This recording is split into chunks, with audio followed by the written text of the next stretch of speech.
What does it take to bring down an entire country? Not a war, not an invasion, not a famine, not an earthquake.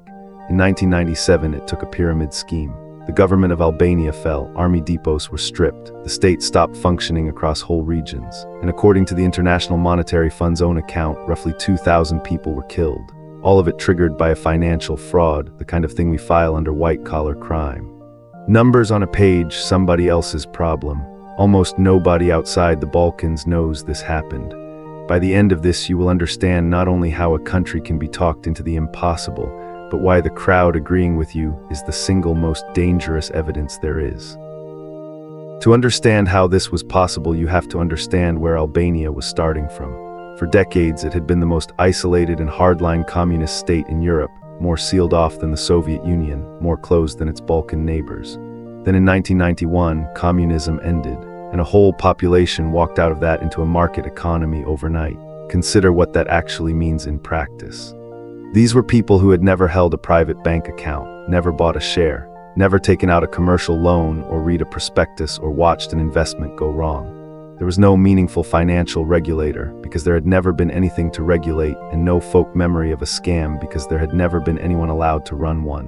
An entire nation of first-time investors with no institutions and no scar tissue. That is not stupidity. That is dry kindling, and somebody arrived with a match.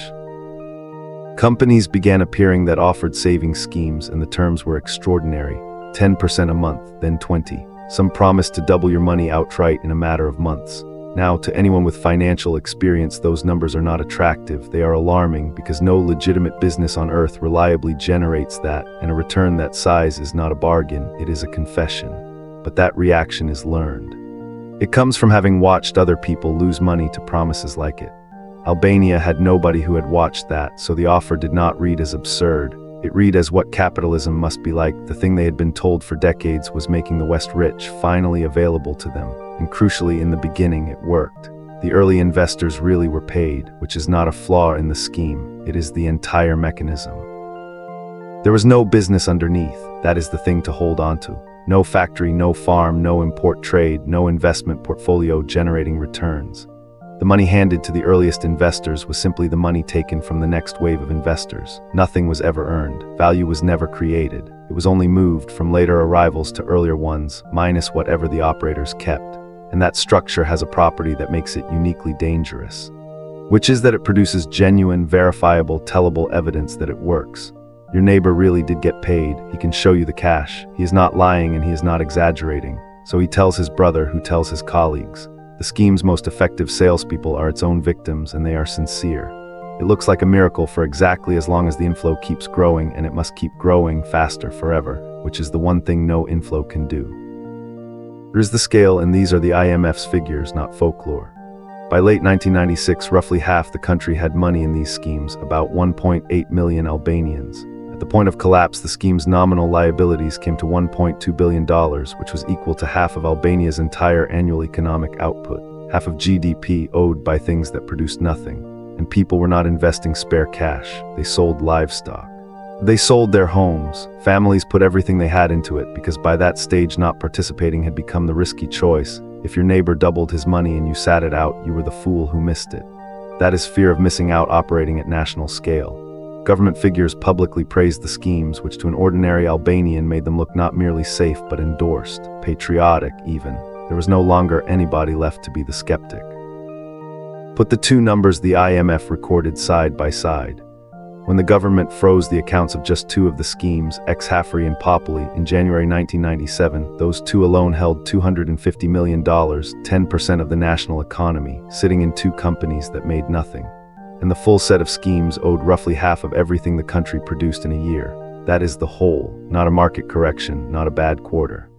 Half a nation's annual output promised out of thin air. The arithmetic arrived, as it always must. In early 1997, the schemes ran out of new money to pay the old investors, and they stopped paying. On the 26th of January, the government froze the accounts of two of them. And at that moment, roughly half the country understood simultaneously that the savings were gone, not diminished, not locked up temporarily, gone, along with the houses and the livestock they had been converted from. Now think about what makes this different from an ordinary financial loss. Nobody in Albania believed they had gambled. They believed they had invested in something their own government had blessed, so the fury was not aimed at the market or at themselves. It was aimed squarely at the state they felt had endorsed the theft. And this is the point where the story stops being about finance at all. Protests became an armed uprising.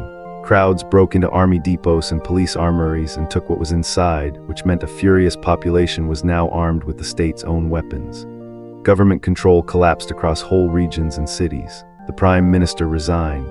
The IMF's own account of the period does not use cautious language about it. It describes uncontained rioting, the fall of the government, and a country descending into anarchy and near civil war.